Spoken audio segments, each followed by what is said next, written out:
You see, when there's going to only cease to be pain, it's in the world to come.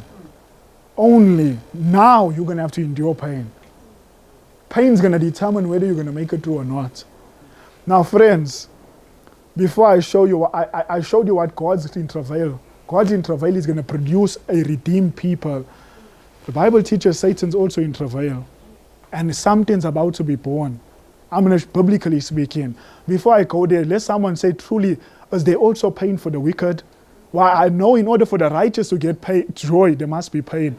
What about the wicked? And this pain is a pain in sympathy with God towards sin. Not sympathy towards sin, but a hatred towards sin that leads to pain. Let me say this. If sin does not bring pain to you, you are not going to be saved. If you can laugh at what makes God cry, then definitely you are not going to heaven. And literally, people can smile and joke and laugh and look at things which God's crying over and they laugh at. They see a drunk man wobbling and they laugh. Look at that man. Why? God is crying and they're laughing.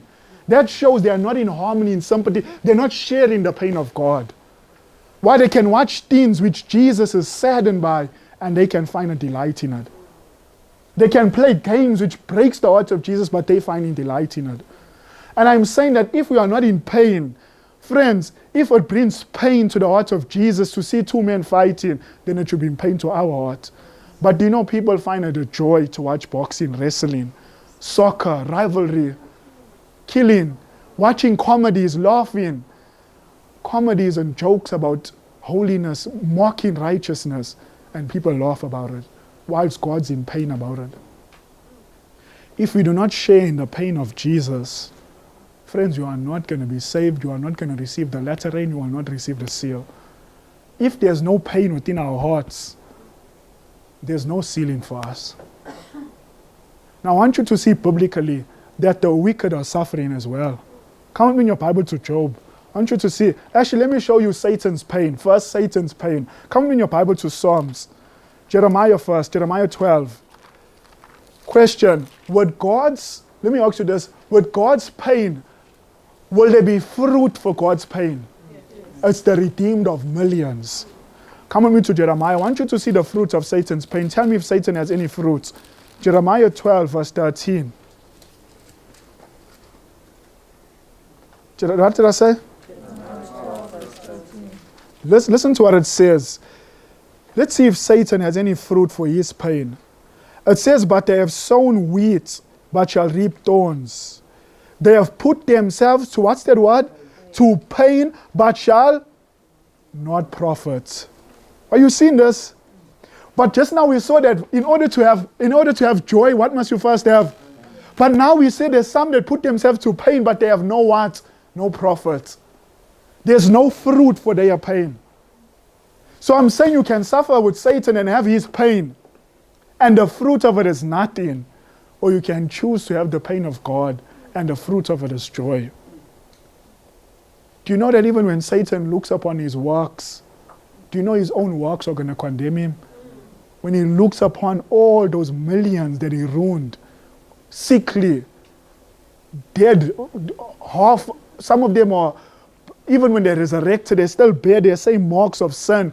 As he looks upon his fruits of his works, his own works condemn him. His own works condemn him. I want you to see one more text before I come to my conclusion. Come in your Bible quickly, because our time's almost up. Come with to Job. Job chapter 15. Job the 15th chapter. And then we come to what Satan is about to give birth to. Job chapter 15. Job 15, verse 20. Are we there? Job 15, verse 20. It says, the wicked man travaileth with pain. Which man is this? The wicked. How long is he in pain? It says all his days. Why? You know, when we live in sin, you live in a life of misery. There's no joy, there's no peace. It says the wicked man travaileth with pain all his days, and the number of his years is hidden to the oppressor.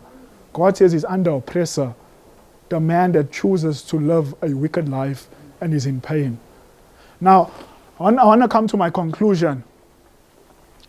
I want you to see what inspiration says here. Which is what inspiration says. Well, Federate.